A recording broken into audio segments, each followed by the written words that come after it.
Street culture. Street culture. Street culture.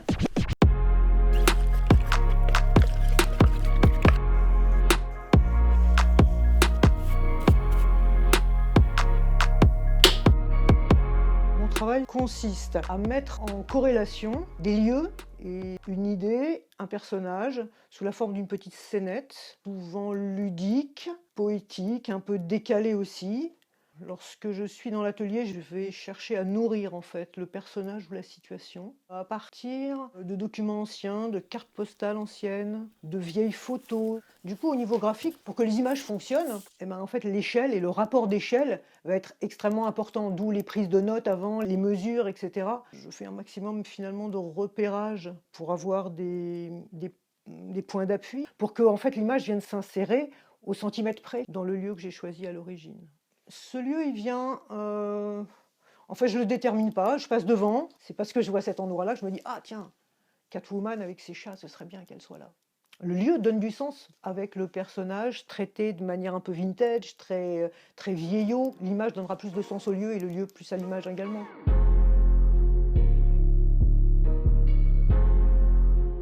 Une chose que j'aime vraiment beaucoup, c'est le côté éphémère des choses. Je crois que le choix de la technique du collage en extérieur, c'est aussi vraiment ça. D'une part, ça renforce le côté fragile de mes personnages, ça colle avec la nature humaine, ça dure le temps que ça dure, c'est soumis aux intempéries, c'est soumis à la vie, quoi. Dans la rue, c'est brut. Plus les supports sont pleins d'aspérité, moins ils sont lisses, moins ils sont propres.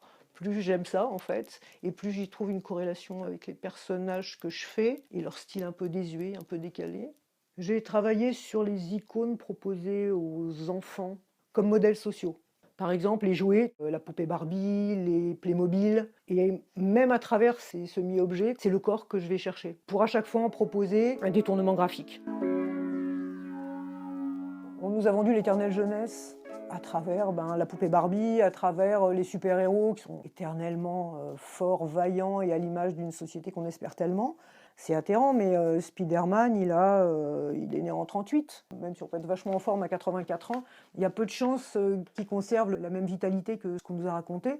Et les réhumaniser, ces super-héros, justement, c'est leur rendre une fragilité, c'est renverser la vapeur et redonner du sens à la vieillesse, redonner du sens à ce qu'on ne veut pas voir, en fait.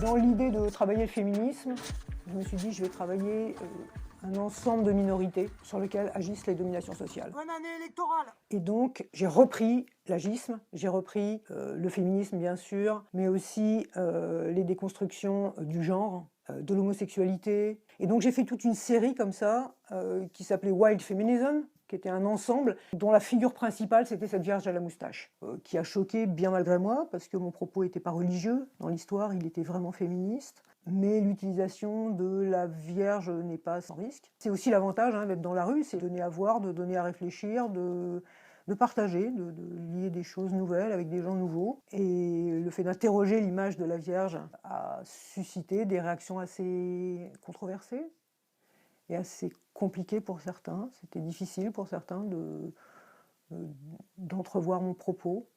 Et en fait, c'est le jeu, et c'est bien. Street culture.